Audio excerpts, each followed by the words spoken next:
In this episode, we discuss movies, manga, music videos, and art that can be triggering because of sexual violence, self-harm, and dark themes. Viewer discretion is advised.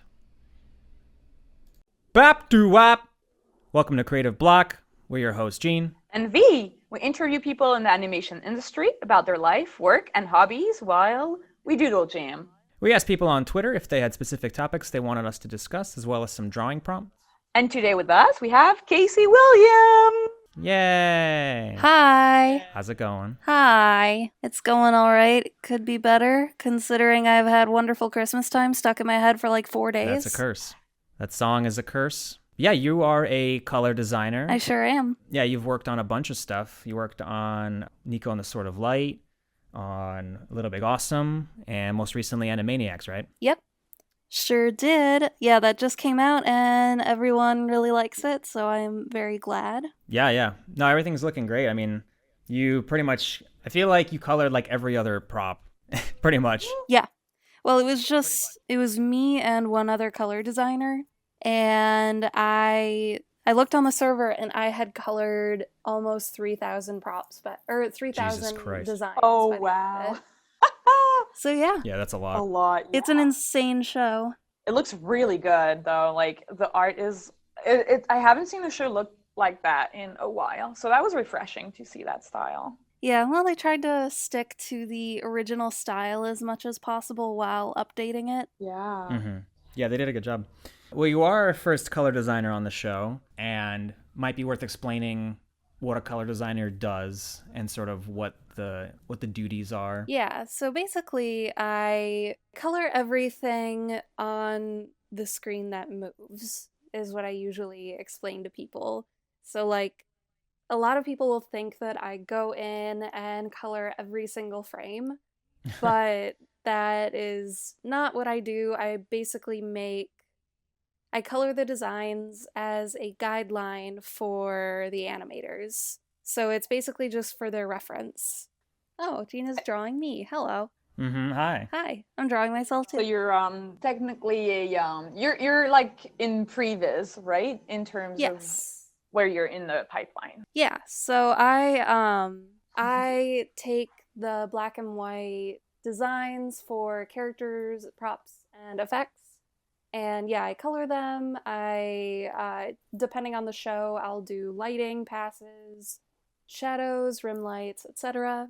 Right now I'm doing freelance for Vox Machina at Titmouse, and that is all like heavy palettes, rim lights, glows. It's going to be super pretty. But then Animaniacs was all just like flat colors. So it's very different on each show. Yeah, you do have to adapt to a style depending on the show. Yeah. And the style is not only just like the kind of palettes that they want to pick, but it's also the kind of effects, I guess, like kind of like the use of like gradients or all that kind of like effects that they want to use. Yeah, so like Animaniacs did not use a lot of like gradients or glows or anything, but Vox does, and so have other shows that I've worked on. And Little Big Awesome was lineless, so that was a different challenge because I didn't have an outline to differentiate the background from the characters. So it was like, if everyone is standing on grass, I can't have a green character because it'll be completely lost, just a floating face. Right, yeah. So yeah, every show is completely different. And it's a pretty technical job, I guess. Right? Would you say that? Yeah, it is. It depends on the show, actually. Like, Animaniacs is definitely more technical, just because it was incredibly chaotic. So everything that you saw had to be immediately recognizable as what it's supposed to be. Mm-hmm. So, like, you're going to see something on screen for half a second, you have to immediately know what it is. That's interesting, yeah. Yeah, it's like a very unique job. I feel like it kind of goes underappreciated a little bit because, and for many years, I mean, it's like, it dates back to I think it was like BG Paint back in the day, right? With like back in when Disney first started up, and it was like predominantly a female job, and so of course, like many things, it was like not appreciated and like wasn't paid very well. But they're trying. I think they're trying to make it. Yeah, well, that's actually an issue still with color design, is that it is a predominantly female job for some reason. Yeah. And because it had that background of being a female job in the beginning of TV animation, it is still not paid as well as the other design jobs. So that's something that there's actually like a color design committee on the Animation Guild that is like trying to get pay equity for it. And that's why sometimes you'll hear the job referred to as color styling.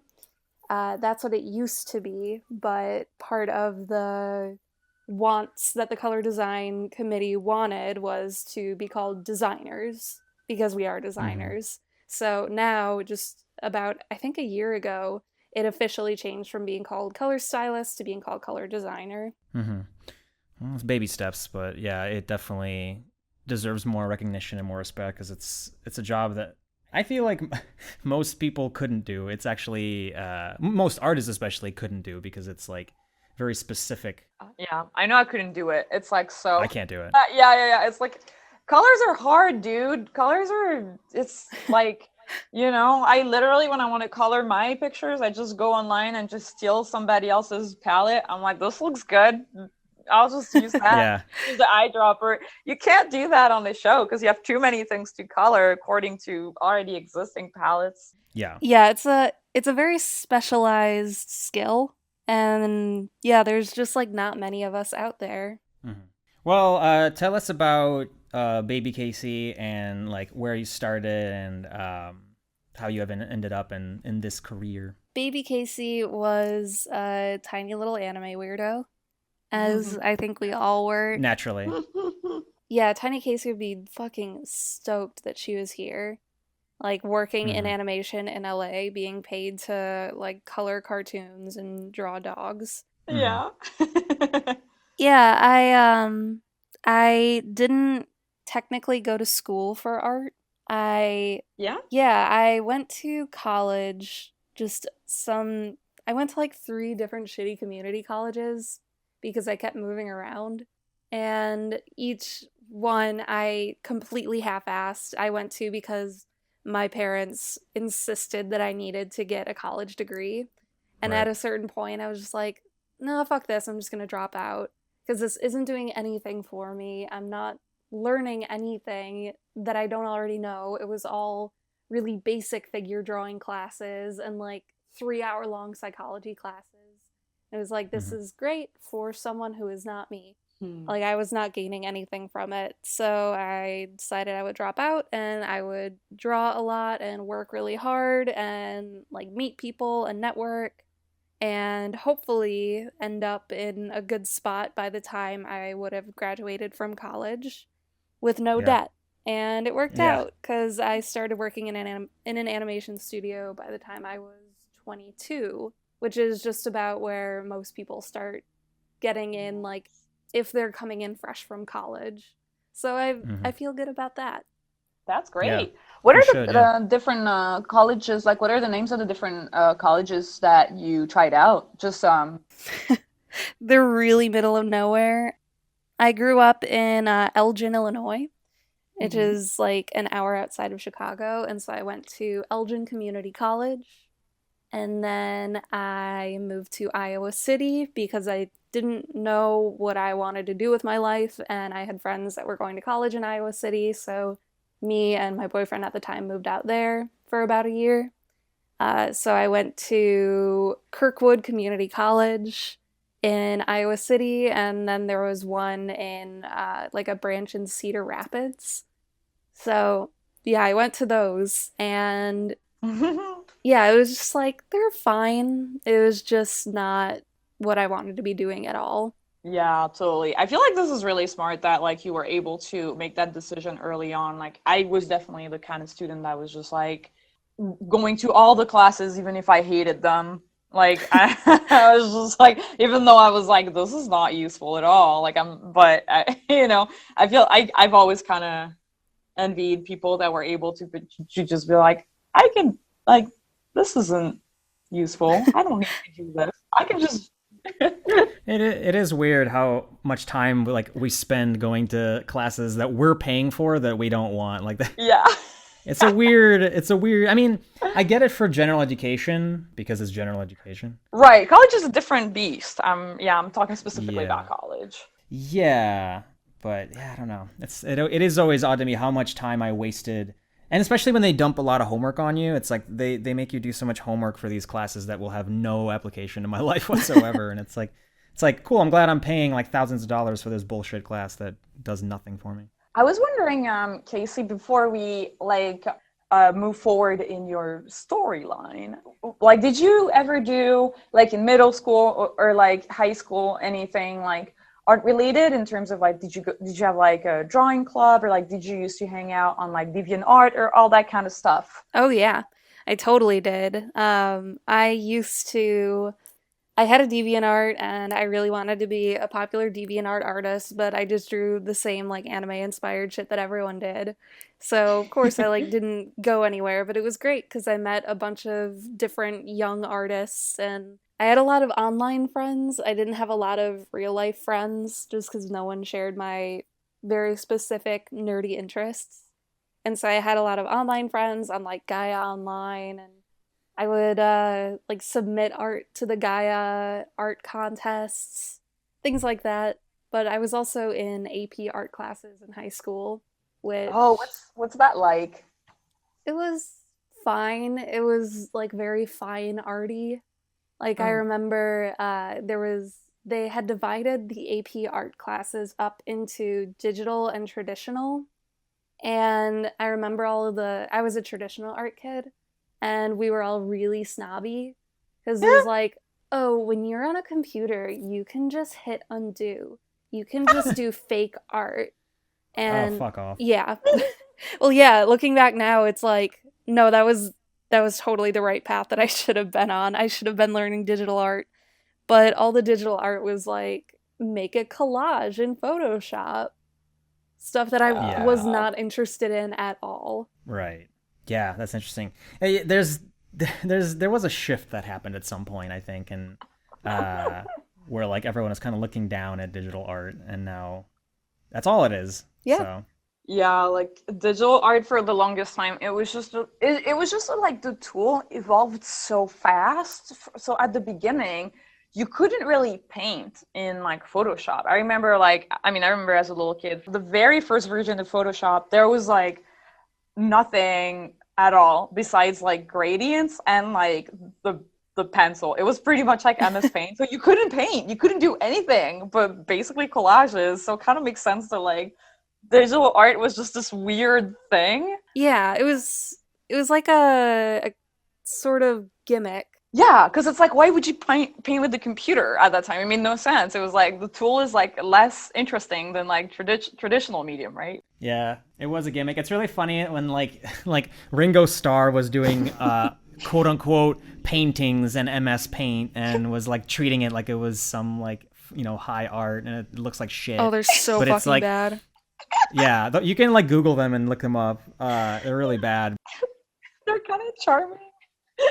Yeah, they're pretty charming, but it's like to somebody that's like in their, I don't even know, like 50s at that point, maybe 40s. Yeah. It's like that was something new and like interesting, and it's like, oh, drawing digitally.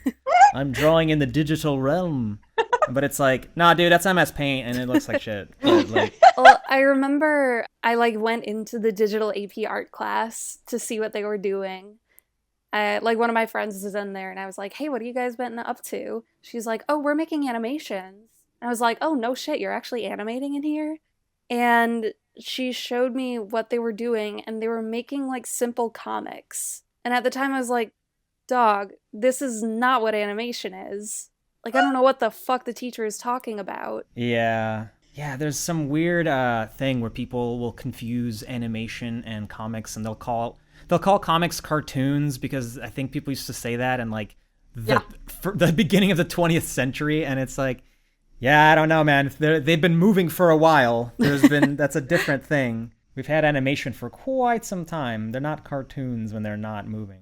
I know, dude. I feel like I even got confused when I moved out here because Right. people were calling comics cartoons, and I was like, I guess cartoons is just a generic term for art that is not fine art. You know, I was just like, I guess everything that's like slightly stylized is a cartoon. Yeah. It's bizarre. Yeah, it's like a newspaper thing. I think, they were called cartoons Right. when newspaper comics were all the rage.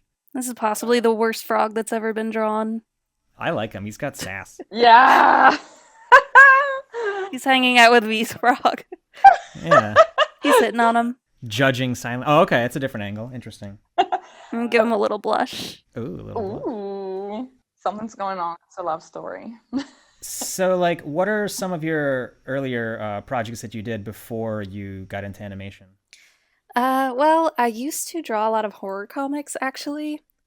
I would make these small horror one-shots with... I was very... I had a lot of time on my hands. So I would do them Sure. with, like, dip pen and ink. Damn. Really? And I would, like, stipple them and do ink washes. And, yeah, I was in high school and I didn't really have many friends. So... I was like, fuck it. This is all I'm doing this weekend. And so, yeah, that was a lot of what I used to do. And I used to think that I was going to get into comics as a profession. And I very quickly realized that that does not really happen. It's really difficult.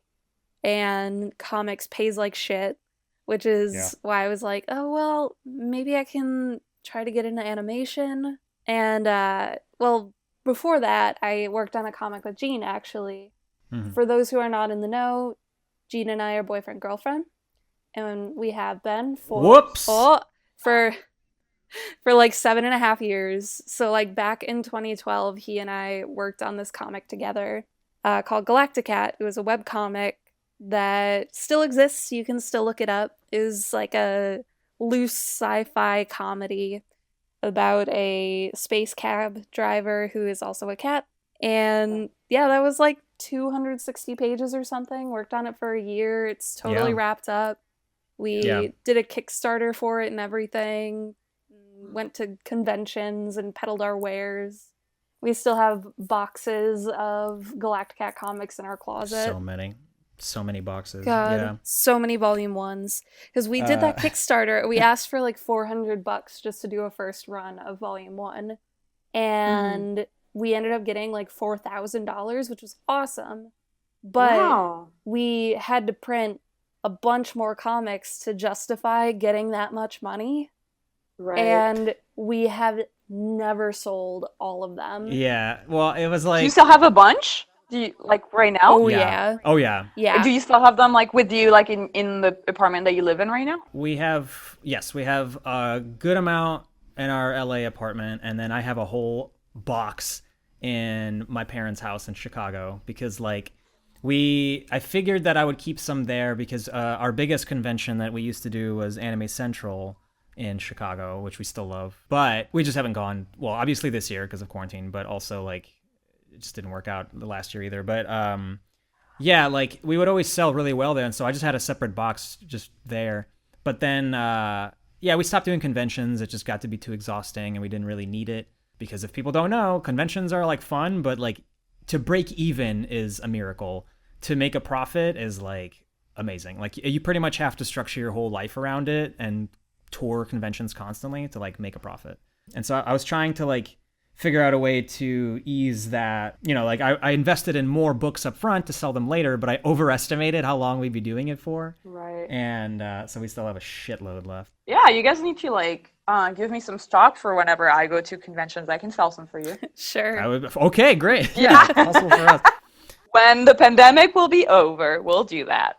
Conventions are like ground zero for any disease. Like I feel like a lot of conventions shut down right away when the quarantine started, and it's like thank God. Like that is definitely like a huge hotbed for. Usually it's like there's like a thing called the con plague, where it's like you go and you get sick. And so if it was coronavirus, everyone would be dead. Like there's no way. Oh my God. It's bad. A lot of smelly people that don't shower. When you made the comic, Kasey, when you made the Space Cat comic? Galacticat. Galacticat the... Galacticat. It's a funny pun. It's a really good pun. Yeah, Jean made it up. I made it up. Yeah. I came up with the name first and then figured out what it would be about. What time was that? Like, were you, like, where were you in your life? That was back in like 2012, 2013. And I was living in Iowa City going to community college. And that was actually how Jean and I hooked up. Because we had all those extra Kickstarter books. And Jean wanted me to help him ship them out to all of the Kickstarter backers. And he was living in San Francisco at the time. And so he was like, hey, I'll fly you in to help me ship all these books out. And I said, okay. And I went, and then I never left. Yeah. Nice. Things worked out. Mm-hmm. But yeah, it was also like something for me to do because I was working full time. And so I wanted to have some kind of creative project that I didn't have to draw. I still am looking for that all the time because it's really hard to draw and do other stuff, like draw for a living and do other stuff. And so I was like, well, I'll write and you draw, because it seemed like Kasey wanted something as well, like something to do. Mm-hmm. But anyway, so yeah, there was a Galacticat. We did that for a while. And then, so when you moved to San Francisco, Kasey, did you, at the time, was that kind of like the moment when you were like, fuck college, I'm done? Like, and did you start looking for a job? Like, what was the next step? I was just kind of looking for anything I could do. Mm-hmm. So I got a job at it was at a staffing company that I was just an administrative assistant. So I was basically the front desk girl. Mm. And it was just like a job that paid the bills. And I just needed money, and I was kind of aimless at the time because that relationship was really shitty. And then I got out of it, and I was like, oh no, like I'm kind of starting over with my life now. And so yeah, I was just like figuring stuff out, working on art, still thinking of like doing comics. Because Jean had always wanted to get into animation, and I was more into comics, but then Jean started making all of these connections in animation, and I saw, things from the inside, and I realized like, oh, this is something that I can do too. And so I started working towards that as well because of his inspiration, his support. Yeah. Yeah. That's awesome. Yeah, well, I mean, from my perspective, like you also found something that you enjoyed doing, which was color, and so like yeah, that helps. I think it helps to know exactly what you want out of it. Yeah, that happened after we moved to LA. Mm-hmm. If you're listening to all these in order, you'll know Jean's story that he moved to LA because he had like a little nibble of a job opportunity, and so we went there, and I started taking tests too for different studios, and I would just kind of take anything that would come my way. Like, I didn't have a specific skill set or an idea of what I wanted to do, so I took like character design tests, prop design tests, color, boards, background layout, background painting. I did a shit ton of tests, and eventually I realized that my favorites were the color design ones, and I feel like I did the best at those.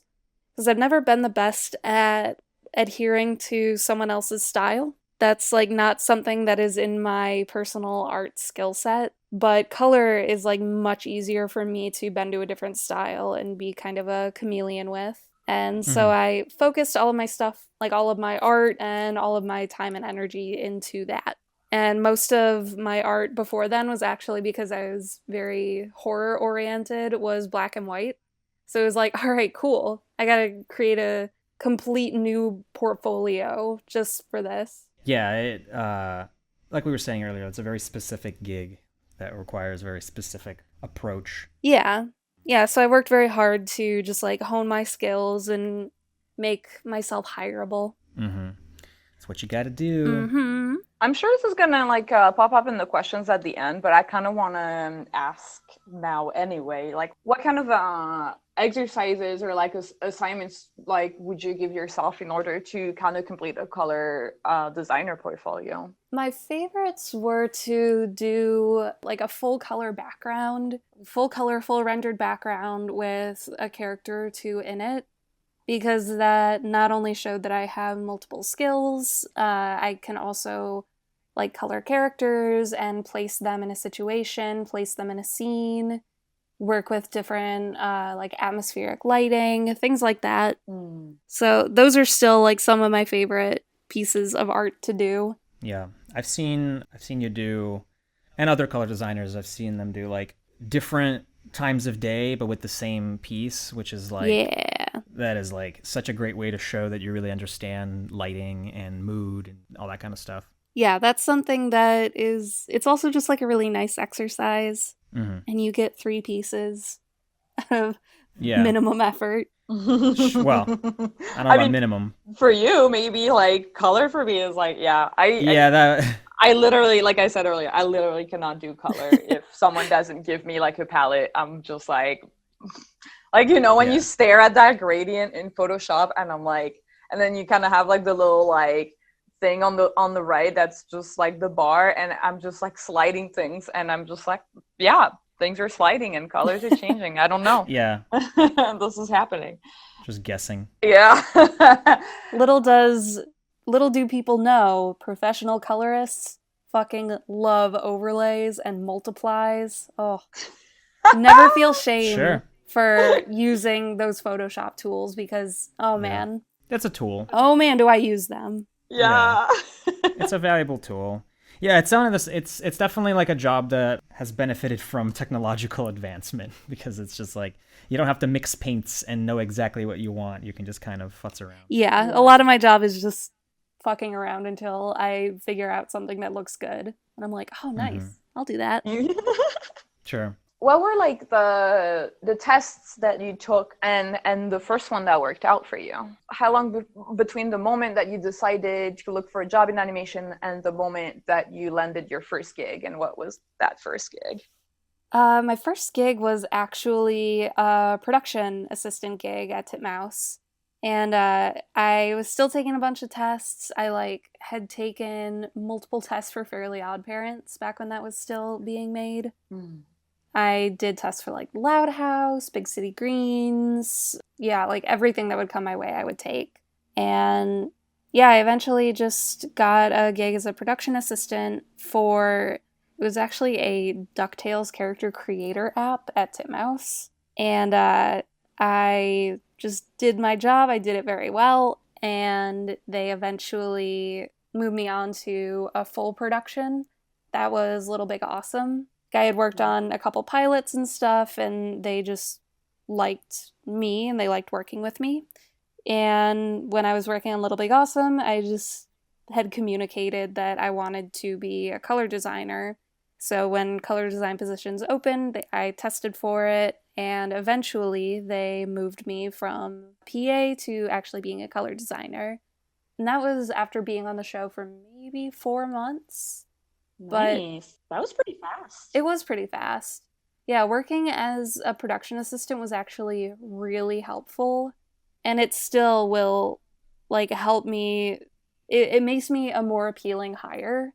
Whenever I mention it in job interviews, people are like, ooh, that's really nice to know. Because I know how to make the production people's lives easier. I know how to work with the pipeline, and I know the ins and outs of the entire production more than just my personal role, which is always good. Right. Yeah, totally. Mm-hmm. Yeah, more people really... I think there's this weird, war between production and design a lot of the time, especially with older artists. And there's definitely... I think in the past, there was maybe more conflicts between, production taking advantage of artists. That was definitely an issue. Overworking or scheduling things poorly, but... in my experience, I've always had such great production people, on every show I've worked on, and it's I don't know. Like, we're all in it together, and as long as you communicate things, like, it's usually okay. But it's nice to have that experience. It's like working retail. Like, you're never mean to somebody that works retail if you've ever worked it. You're like, yeah, it's the same thing. Production's hard. Oh yeah. And it helps to know that end of things, I think. Yeah, I worked as a hostess and a waitress for a little bit when I was a teenager. I will, not that I ever would have, but I will never ever be mean to someone who is working those jobs because they are so fucking hard. Yeah. Well, you walk a mile in somebody else's shoes. If you were already never going to be mean, you're definitely not going to be mean. Yeah. Now I think that the people that are mean are like the biggest assholes in the world. Yeah. God. Yeah. Yeah, especially now. But yeah, and so at some point you realize that you're pretty good at drawing dogs. And can you tell us about your dog spotting comics? Yeah. Good Boy Report. Well, I do a webcomic called The Good Boy Report where I draw 4 dogs that I've seen each week. It's been on a bit of a hiatus the past few weeks just because I have been incredibly burnt out. And so I was taking a bit of a break, but I will be back soon. But I started initially doing it for Inktober. I think it was Inktober 2018 because I was doing daily diary comics, but I was unemployed at the time, and so I realized that my day-to-day life was not very interesting, and it was in fact kind of depressing. So instead, I was like, I'm just gonna draw some dogs that I saw this weekend. So I drew them with captions, and I posted them on the Facebook group Dog Spotting, which is, if you don't know, it is a huge Facebook group. It has like almost 2 million people in it. That people will post dogs, like pictures of dogs that they see just out and about in the world. Like, you can't post your own dog, you can't post a dog that you know, and that's basically it. And back in the good old days, people would assign you points based on the dog. It was a proper game, but now it's gotten way too big. Now it's just kind of another dog group, which is a bummer, but I post them. I posted that initial comic and it got such a huge response that I started doing it every week. And so now I've been doing it basically every week for 2 years. Yeah, I think you deserve a break because you haven't stopped. You've done one every Friday for it was like for 2 years straight almost, I think. Yeah, I would draw them like even on vacation. I'd have like Hawaii edition, Japan edition, and they're always drawn just like either in Jean's sketchbook or like a scrap piece of paper. I remember in Japan, we just were like in some diner. It was in like a Jonathan's in Tokyo, and I was eating breakfast and drawing in like a teeny tiny little notebook the dogs that I had seen earlier that day, just because I didn't want to skip one. I didn't want to skip a week. That is so great. I love that. Yeah, you have a lot of dedication to that, but people love it. I mean, like, the response is always so like warm. Like, just reading the comments, people are like, "This really made my week. Like, I've had a shitty week, and just seeing this post like brightens my." And it's like, man, 4 pictures of dogs. Oh yeah, but they're also funny though. Like, the captions you come up with are really good. Like, Thank if you. it was just the drawings are really cute and funny, but the captions also are like, I don't know. For me, they always crack me up. Like, the combination of both of them, because it's not just the cute dogs. It's like 2 things. I put a lot of unnecessary thought into it always. Like, I consider the flow of the page, and I'm like, I work very hard not to use like overused language and memes. Like, I try to never use like fluff or doggo or pupper.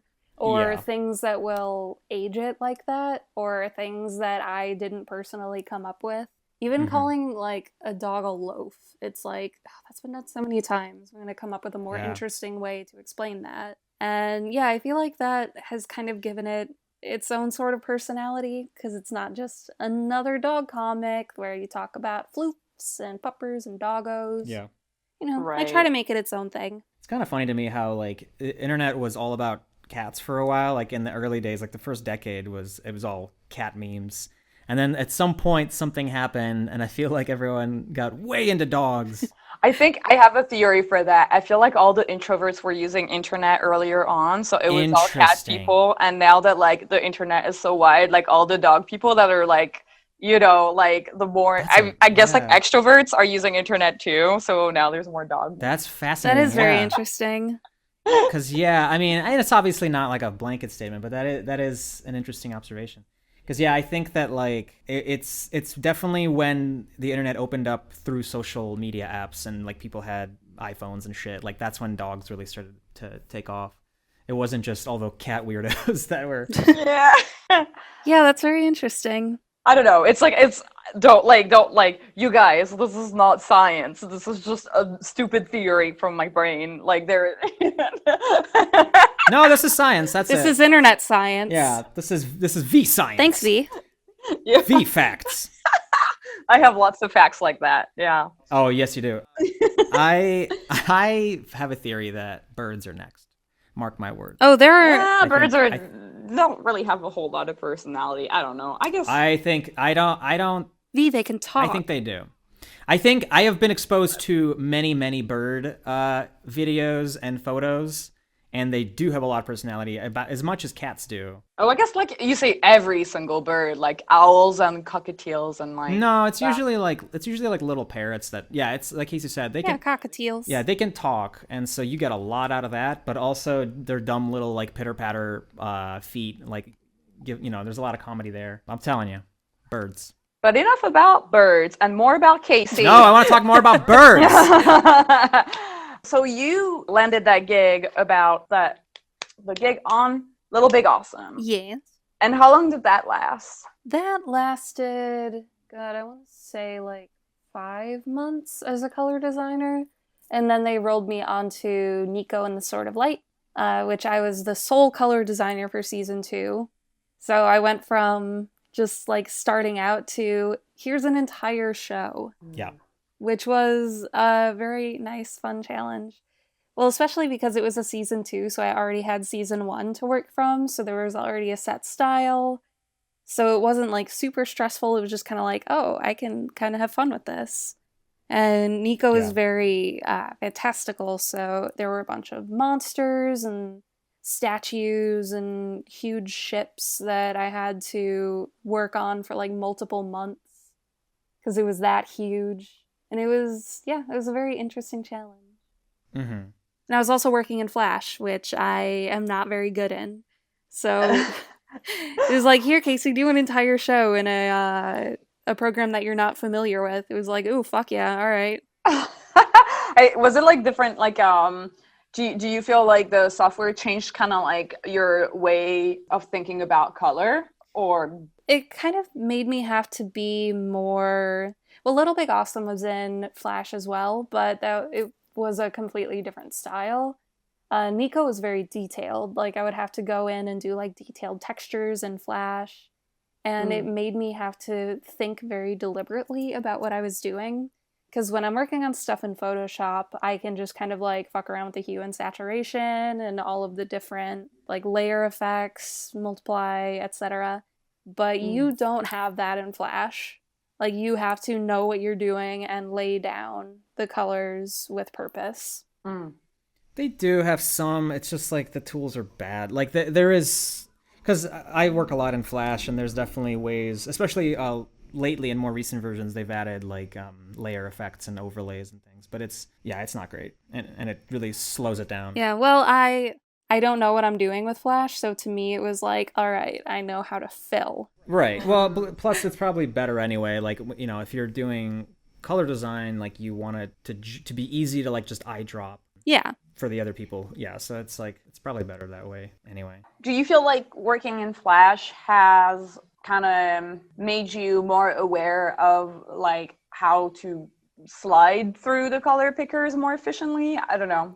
Like a little bit. It was mostly what was nice about working in Flash was knowing that what I was doing was going to be used very literally, because Titmouse is a Flash studio, so all of the designs that I was working on, they were just going to like essentially drag and drop those into their animation files, and like a lot of it was puppeted, so it was just like, straight from the model sheet.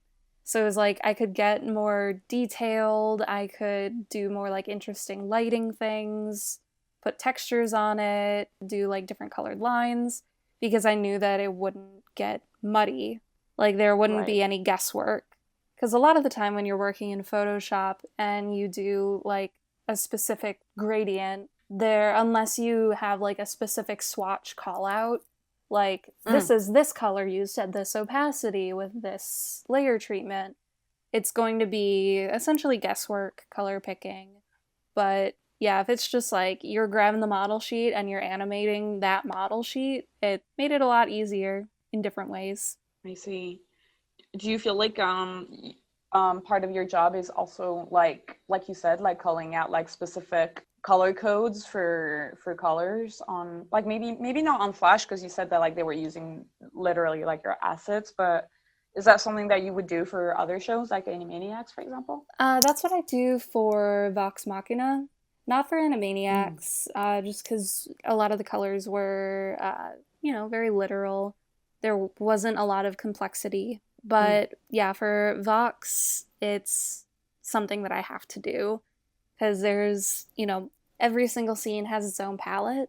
And so if, you don't have a consistent rim light over the entire scene, one character is going to stand out. It's going to look really strange. And so you have to be like really, really exact with it, especially because the designs are so detailed and you're like lingering on them for so long. Right.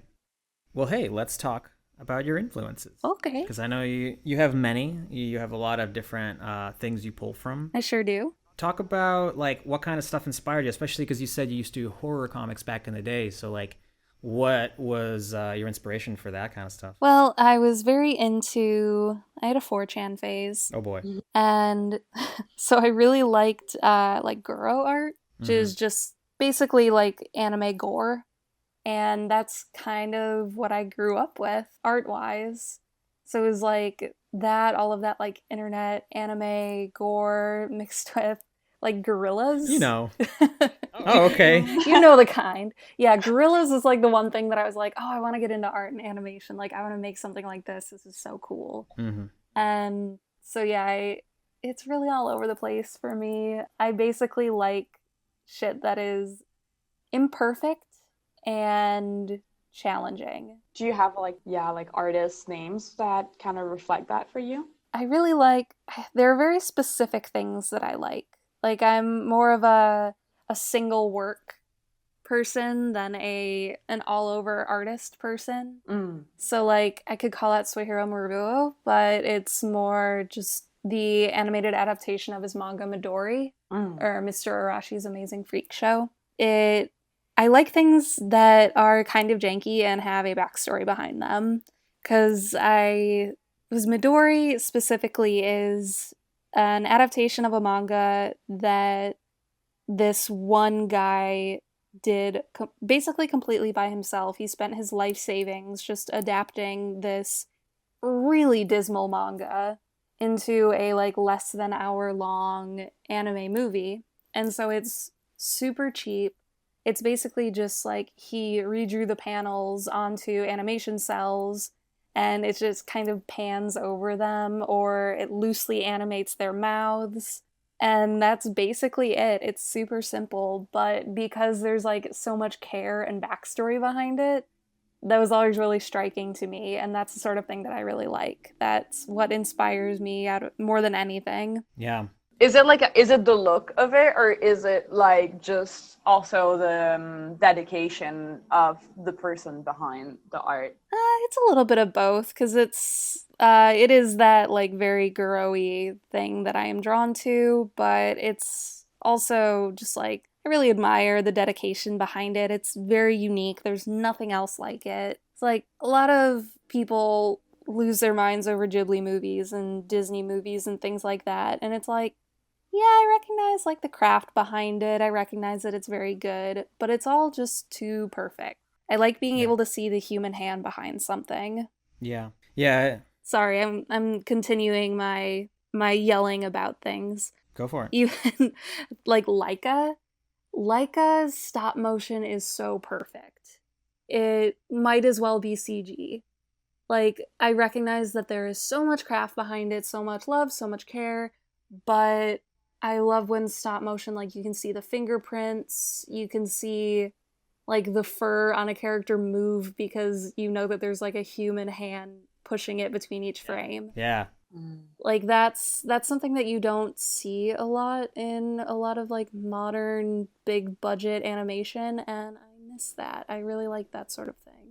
Yeah, at some point, Leica lost their way. I feel like, because yeah, like they have very talented animators, but I feel like as a whole, the way they treat the direction of those movies, it's like, and they keep increasing the scope, but they have increased the scope beyond what stop motion is capable of, really. And I know that you look at the behind the scenes of those movies, and it's like, here's a shot that we did with a bunch of CG, and it's like, well, that's it. Then you've like forfeited the right to call this a stop motion because you're cheating. Right. Yeah. When I found out that they were doing CG to plan the animation, I was just like, well, that's cool, but also that's kind of like a little sad. Well, to me, it's like a betrayal of trust. It's like, I think what's amazing about stop motion at its inception is that it's like, you know that everything has been done by hand, like everything's been animated by hand, and that's what gives it the charm. Is it's like every single thing here has been touched by a human being, and once you start, let's clear the frame. This is getting chaotic. There's frogs and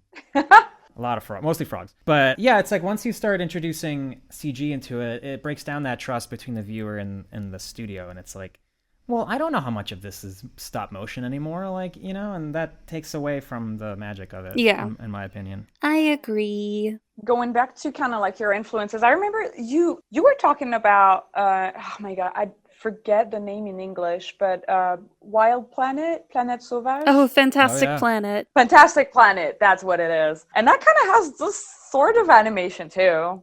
Yeah. Yeah, well, that's what I like about Fantastic Planet is just like the style. It's so unique. I have never seen another movie that looks like Fantastic Planet, and it feels so human, even though it's all about aliens. Yeah, that movie's great. It's you definitely have, knowing you as well as I do, you definitely have like I guess like a morbid sort of taste. Like, I don't know, a lot of stuff that you like seems to be very sad and very Yeah, I like shit that's a downer. Yeah, like you guys both read Poon Poon, right? Oh yeah. Oh, yes. Oh, I love Poon Poon. Yeah, you should talk about Poon Poon. Yeah, Poon Poon is this amazing manga series. I feel like you guys must have talked about it briefly on here before. I don't know. Really? Maybe. Well, it's one of my favorites of all time. It's just a manga series by Inyo Asano, who's very talented. He creates these like really extremely detailed versions of real life. And it's just about this kid growing up, but he always feels very out of place. So he is represented by a cartoon bird in this really detailed, realistic world. Yeah, it's just like his life experiences and how it kind of turns him into this very unique man, like all of his different traumas, all of his different relationships, and it goes off in the sad department. Yeah. It's really dark. Yeah, it's a lot. It's a lot to take in, but it's amazing, and it's really like heartfelt, and I loved reading that manga. It's so good. The characters are so well written, and it's got also like in the writing there's a sense of there's like some dark humor to it too. Like, yeah. I remember like the uncle saying about like the mom who like fell off a couple. Careful. Don't spoil anything. Yeah, it's just like she fell off like some like a balcony or something, and then she lived, and he's like, what a pointless miracle. Oh, damn. Yeah, it's very like harsh, but it's very kind of like surreal and funny, which is what I like about it. Because I have like watched or read things that it's just like a relentless bummer, and it's like, this kind of felt pointless. Right. Like, yeah. There's this Japanese director that Gina and I have been watching a lot of movies of, and his name is Koreeda. I forgot his first name, but his last name. I think it's Hirazaku. Hirazaku Koreeda. Please, people yell at us if we got that wrong. I think so. But he makes these really nice, just family dramas. And it's usually just a snapshot of a family's life. And it's usually like there's one specific thing that it focuses on, like, you know, a family getting together for the anniversary of the brother's death. So you see like that weekend play out. It's really, really good. It's Hirokazu Koreeda. Hirokazu Koreeda. And he had one movie that I believe is called Nobody Knows, which is based on a real life child abandonment case. And it was so sad it felt pointless. Because it felt like too much of a bummer, and it wasn't like pointlessly bummery.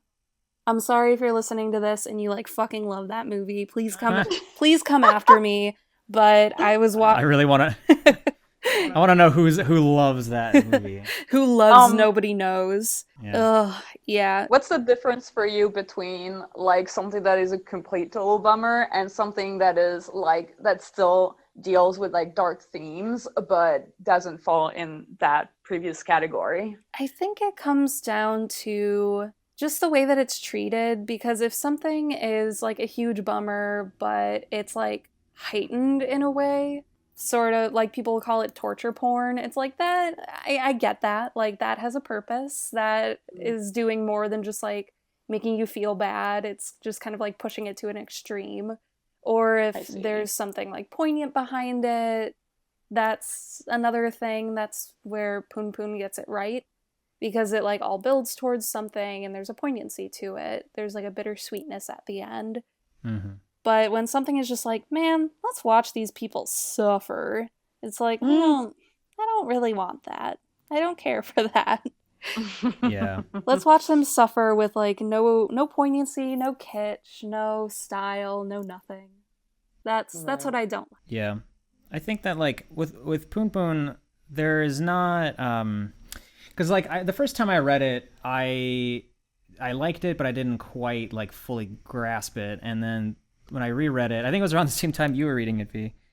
There's something about it that like really resonated with me, and it like helped me get through some stuff, because it's rough, but it represents a state of mind that is a little more grounded and relatable. And so like you get it, like you kind of get what Poon Poon's going through, and it helps you sort through those feelings. But to me, it's like when media is like too gratuitously awful, it's like, I don't know if I'm like, how am I supposed to process this? Like, what do I take away from this when it's just like complete misery all the way through, and nobody learns anything. There's no lesson, you know. It's just like, oh, okay. Right. Yeah, it's like, yeah, it's almost just like, I guess since it's like a linear art form where it has like a beginning, middle, and end, you kind of expect something to change. But if it stays like the same mood throughout, it's like, oh, well, I could have just looked at a picture.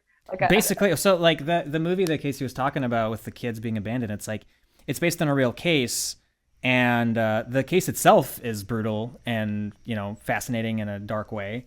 And the movie didn't even adapt it accurately. Like, it did its own spin on it. And which is fine. But by the end of it, yeah, like it started off shitty and it just kept getting worse. And then it ended the worst way it could have ended. And that was it. But there was no like hope.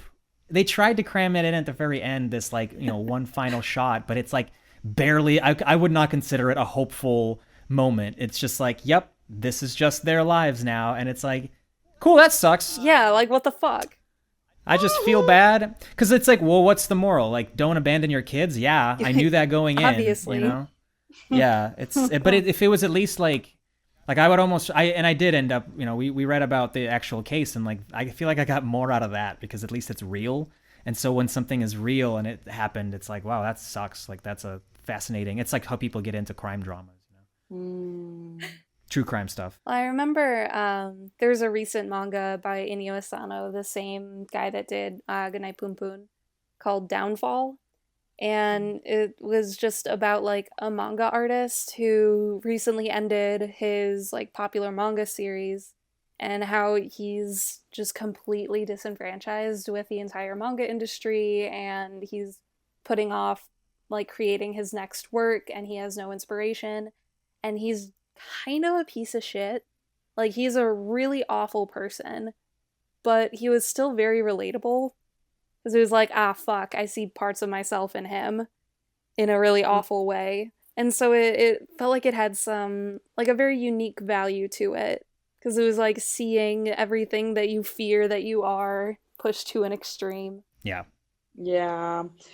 Yeah. I feel like when I read seinen manga, I kind of like, I get that feeling a lot. Like, I Am a Hero, it has a little bit of that for me. Yeah. Because he's also like, there's also like a couple manga artists in that manga that are just like either on their downfall or just not doing too great.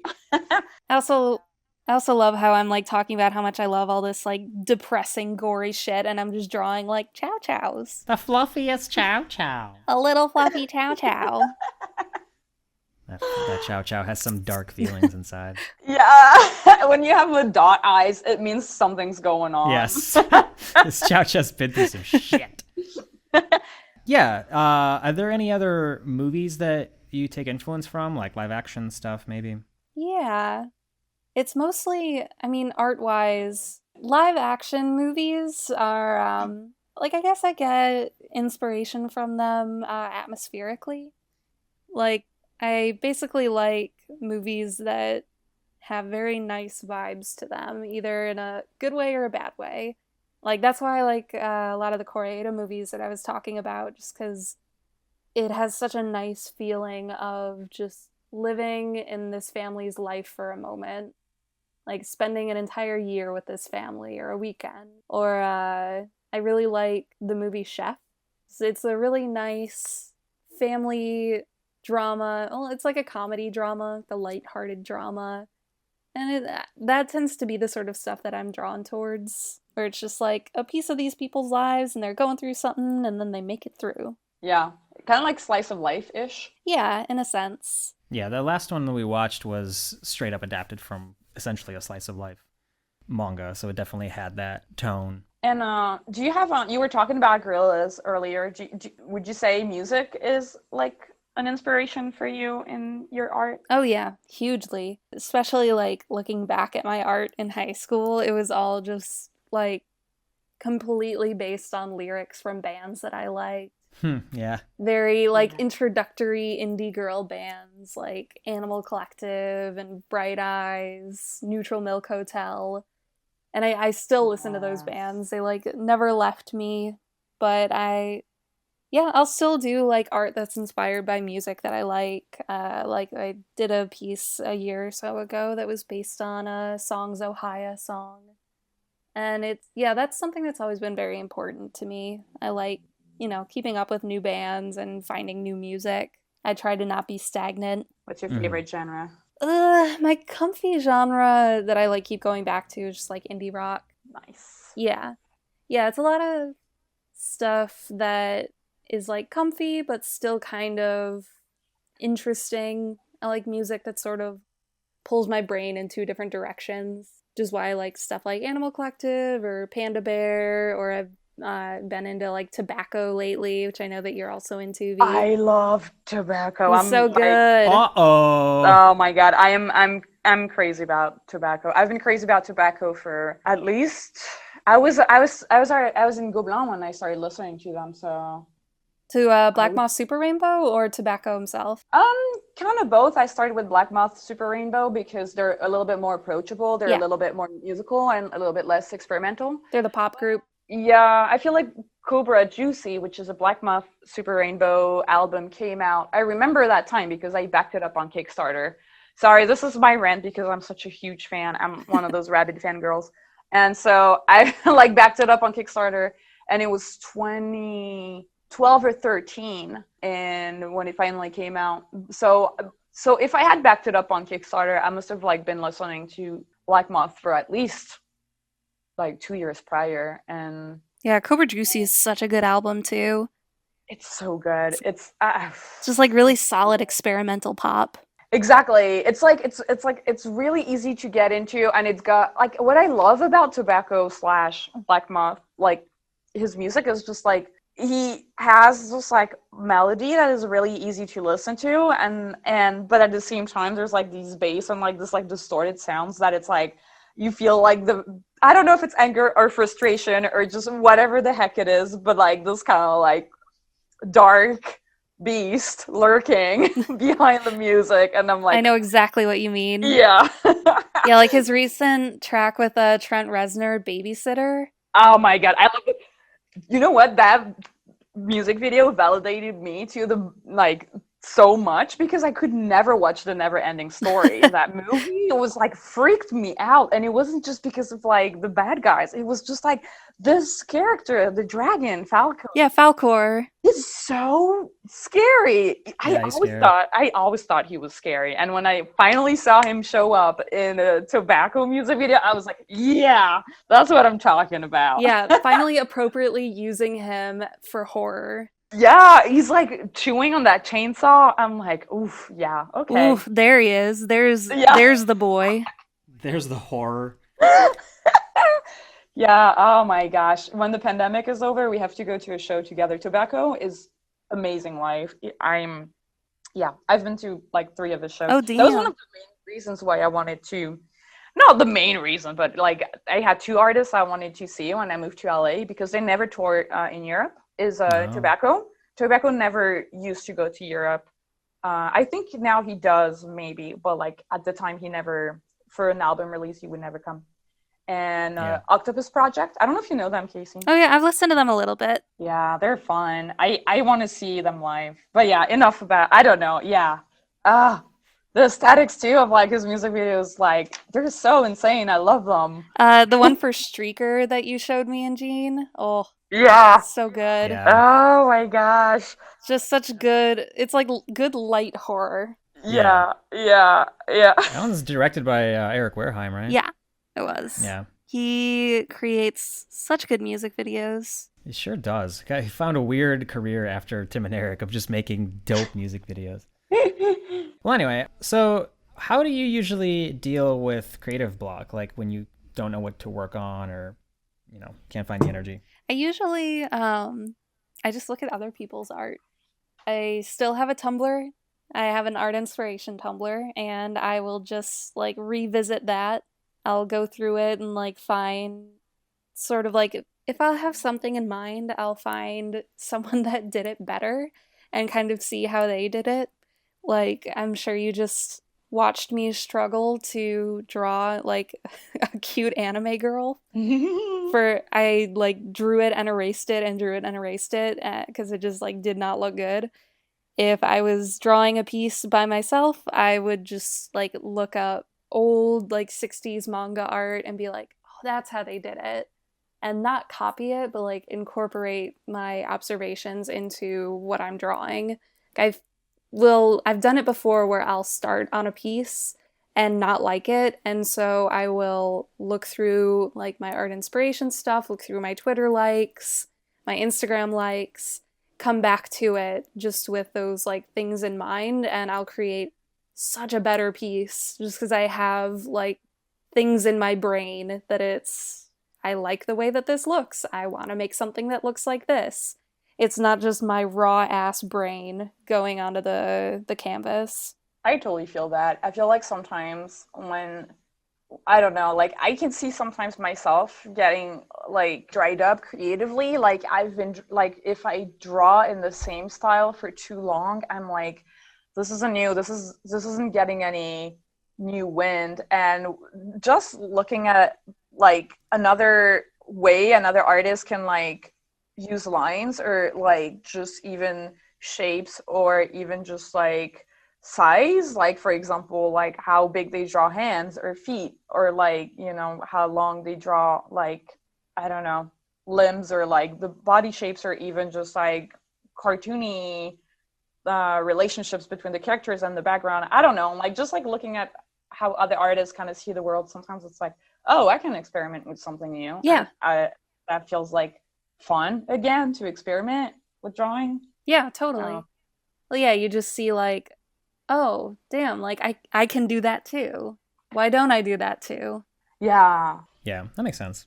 I mean, it's just fuel. It like I've done the same thing. Like I found an artist recently that I really liked, and I was just kind of staring at their pieces for like days, just trying to like absorb it. I don't know if I did, but it might show itself somehow. Do you guys have like a favorite artist that whenever you try to emulate, there's like you can never do it. I'm saying that because for me, it's like, okay, this is super stupid, but like whenever I tried to draw like Chuck Jones, because I really love the way he draws the little cat, Pussyfoot. Oh, yeah, sure. It's such a good design. It's such a good design, and I absolutely can never draw this design. Like this is like I cannot draw like this. Do you guys have like something like that? I mean, the obvious is Jamie Hewlett.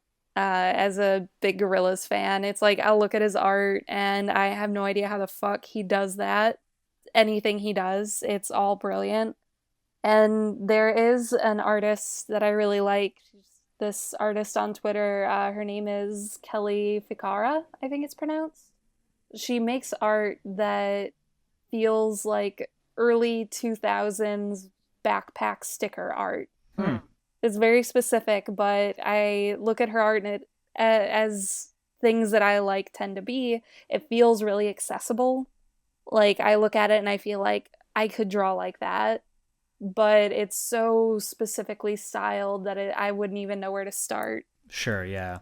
I like things like that are very, like, early 2000s, kind of like Dreamcast gamey, but it's a really hard style to emulate. Yeah, yep, mm-hmm.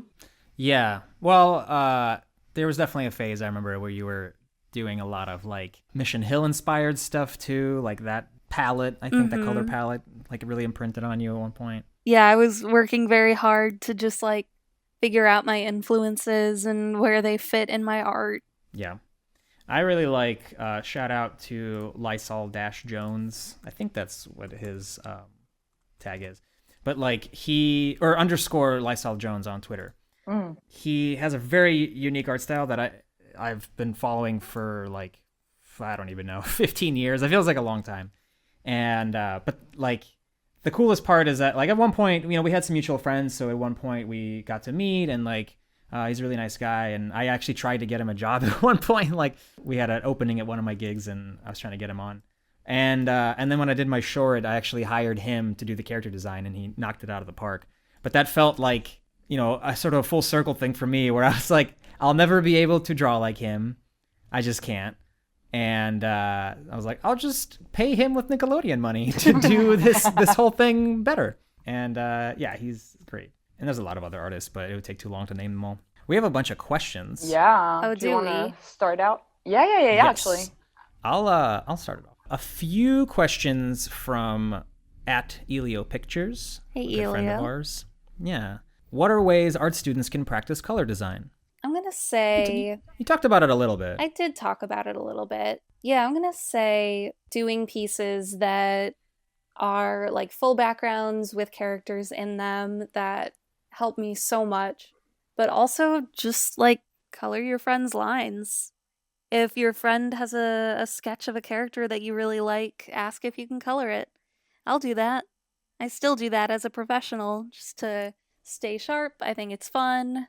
And yeah, I think that's probably outside of just like consistently coloring, staying sharp. I think that's probably my main advice. Mm-hmm. And then how do you know when you are confident with your color choices? That's, I don't know. You look at it and you say, well, it looks pretty good. Sure. Like, I guess it's like anything. Yeah, you just kind of go, good art is abandoned. It's never finished. Yep. Do you have to create multiple palettes per scene? No. Well, I guess this question, I feel like I'm trying to say this nicely. I think Elio has a bit of a misunderstanding of what a color designer does, because I think he's probably thinking of like doing color scripts, which is something that usually a supervisor, like an art director, will do, which is where they'll like come up with a palette for the entire scene, just general like color direction for a scene or a sequence. Because by the time it makes it to me, I already have like a background that I'm working from. Typically, I have a background that I'm working from. I have like a specific direction that I'm working with already coming from above. So I will sometimes do multiple passes on a character or something if I want to give different options. Like I posted some of my color stuff for Animaniacs where there's an off-core short called Starbox and Cindy, and that was something that I helped kind of build the style for, the color style. And I did have a background, so I knew that it would be sort of like watercolory, but there were no characters for that sequence yet. And so I was told like soft colors, soft lines. And so I did, like, there are 2 main characters. I did like 4 or 5 different versions of them just to show like, oh, this is a version of like Cindy with dark hair, with light lines around her hair, with dark skin, light skin. Yeah, that I will sometimes do that for main characters, but usually it's just, you know, I know what I'm doing for this scene. I've been given direction for it, so I'm going to color this glass of wine red. Right. I guess also it is something that, like, when you said that, like, there's different, like, the tasks that you will have to complete are different depending on your position in the hierarchy. I guess sometimes it is kind of complicated for people who are not in the industry / are not in that specific branch of the industry to kind of like grasp exactly what the leader, like the art director would do versus like what the color designer would do versus what, like, I don't know, like other positions are in the show. Yeah, that's what I was saying. Like, I'm trying to come up with the nicest way to say that, like, I don't think Elio, my dear friend, knows specifically like what the color designer does, just because it's like it's hard for people to know that, because why would you? And also, like, what do you, on the different shows you've been on, did you always have like the same hierarchy of positions, or have you noticed, like, for example, a show had like an art director and another show would have a different position instead of that? Or it's been the same across the board for me, but I know that there are other shows that have like a specific color supervisor. I think like Loud House does. They do now. Yeah, for a while it was just the art director, but yeah, it's definitely a worthwhile position. Yeah, it totally is, especially on like a huge show like Animaniacs. Like, our art director had to work so hard. He had so much stuff on his plate. I mean, he did an amazing job, but it was like, yeah, there's always so much to do that it makes sense when there is a color supervisor, because the art director is always very busy, but it's something that you don't actually come across very often. Yeah. Right. And then the last question from Elio was, they say in heaven you'll get to see new colors. Is that true? I hope so, because, man, am I tired of working with the same color spectrum. Yeah, boring ass RG Biv whatever. Dude, I'm so bored of it. Can we invent new colors already? Yeah. Come up with Smurple. From @Galvazor, what color do you hate working with the most? That's a good question. Yeah. Yeah. Well, I think it was actually something that Gabe shared before, Galvazor.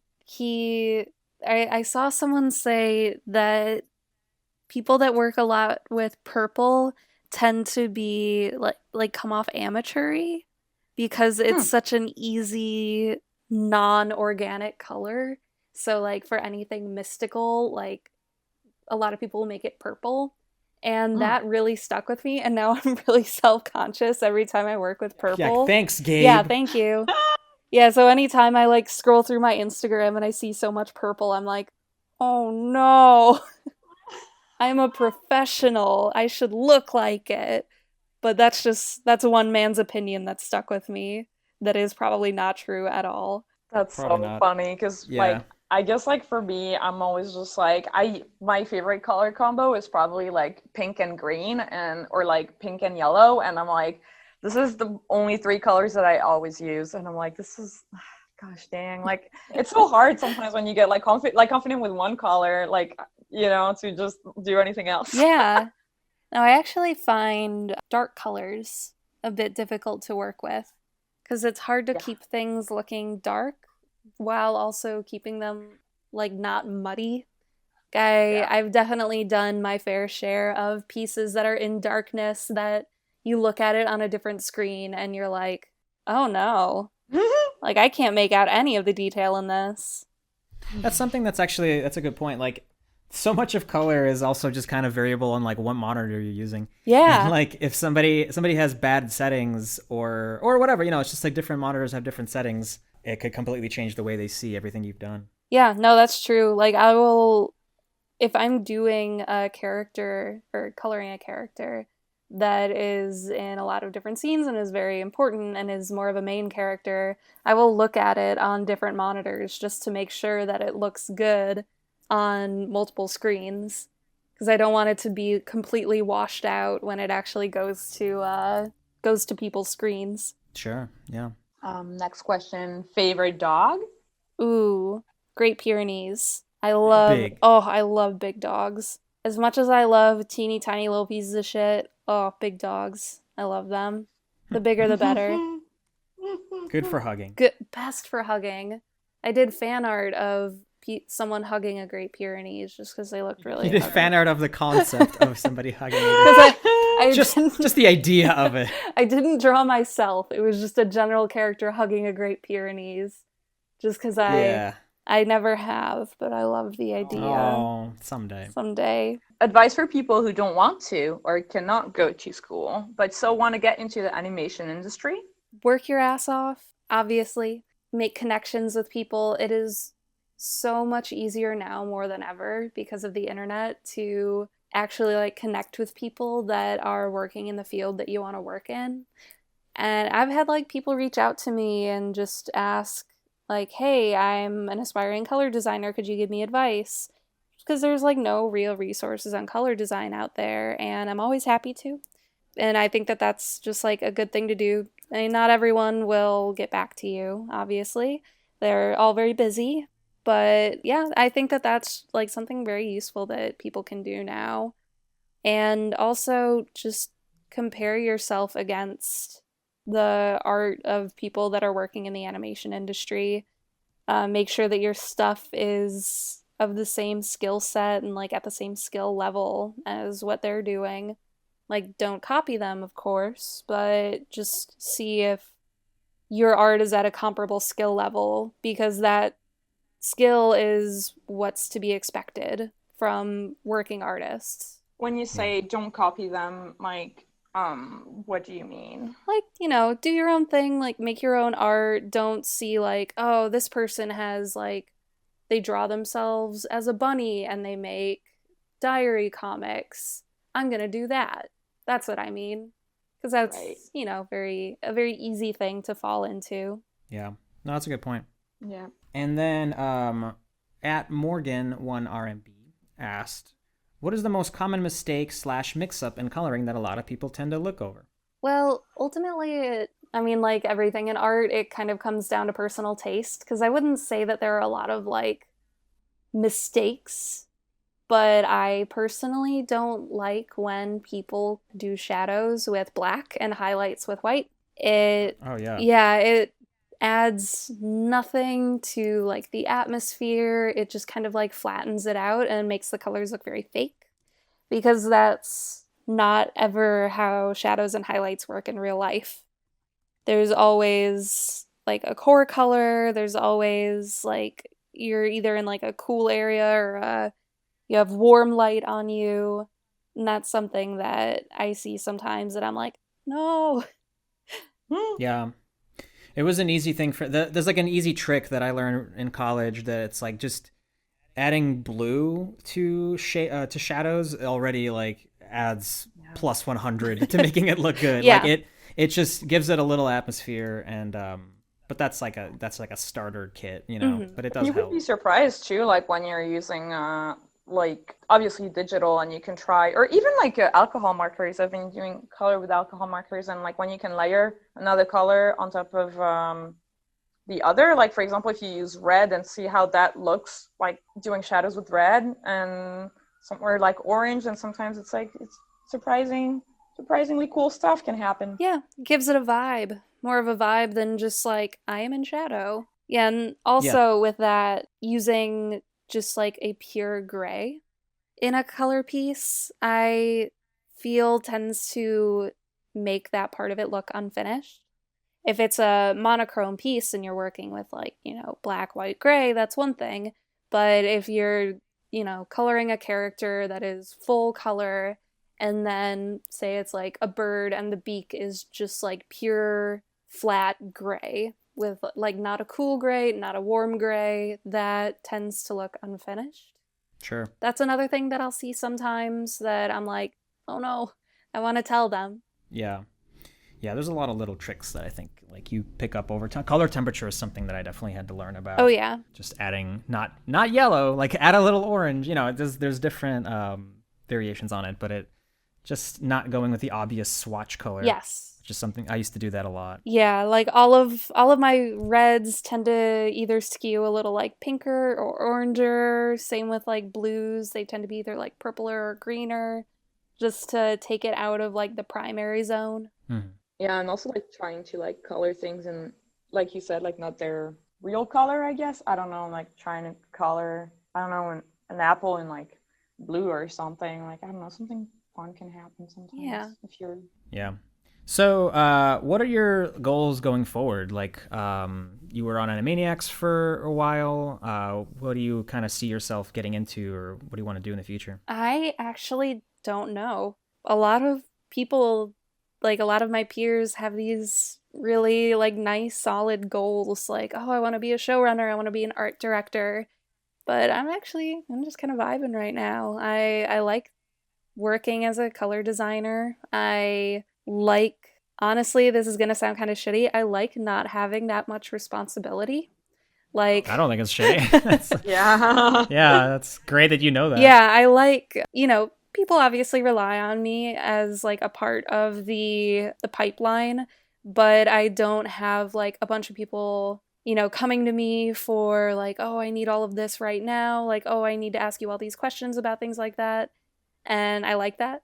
It would be nice to be an art director at some point maybe, but right now it's like having a more chill job that is, it comes naturally to me. It's just very nice right now. Yeah, I mean, I think that's fair. Yeah, I'm just kind of, I just ended on Animaniacs like 2 days ago. So right now it's just like I'm working freelance on a couple of things, like with Titmouse and Disney, and I'm hopefully like another freelance gig or another full-time gig will come my way. But, I'm just hoping to like work on something that will be like exciting, something that I can put my heart into. Sure. No, I mean, that makes sense. Yeah. Yeah. Do you ever think about doing comics, since this is something that you were doing a lot? I've realized that I'm not very good at comics. Like, oh, come on. You do one every week. You do I draw a lot of comics, and it's always a struggle. Comics are really hard. Comics are hard, but it doesn't mean Yeah. you're not good at them. I mean, like, they're hard to make for me as well. But it, like it's not about how fast you can get them done. It's like about like just doing them, Yeah, I know. I mean, like, comics that are more like story linear, because the comics that I make for the Good Boy Report they're basically individual drawings and panels. I'm not like telling a story or anything. There's no like dialogue or character interaction, and that's like it's very comfy for me to just draw dogs. But when it comes to like drawing a full story, it's really hard. I respect the shit out of people that draw full comics. Yeah, it's exhausting. It's a lot of work. I have tried and failed to maintain a weekly schedule for several times. But yeah, I get it. Yeah. Is there something that you wanna plug, Kasey? Yeah, check out The Good Boy Report. It's on Instagram. It's just at The Good Boy Report, all one word. Actually, let me double check that there is a "the" in front of it. Yes, at The Good Boy Report. Check out my dog comics, and watch Animaniacs. It just came out, and everyone did a really good job on it. There's a lot of heart and soul that was put into it. Hell yeah. Yeah. Well, that's the end of this creative block. Thanks to Kasey for being our guest and sharing her story. Thank you, guys. And thanks to our listeners. Follow us on Twitter, where we ask for drawing prompts and questions to ask our guests. Huge thanks to my sis, Clemens, for editing the podcast. Yeah, thanks, Clemens. Thank you. Please subscribe to this channel if you love our content. I've been your host, Gene. And I was V. Keep being creative, and we'll see you next week. Bye. Bye.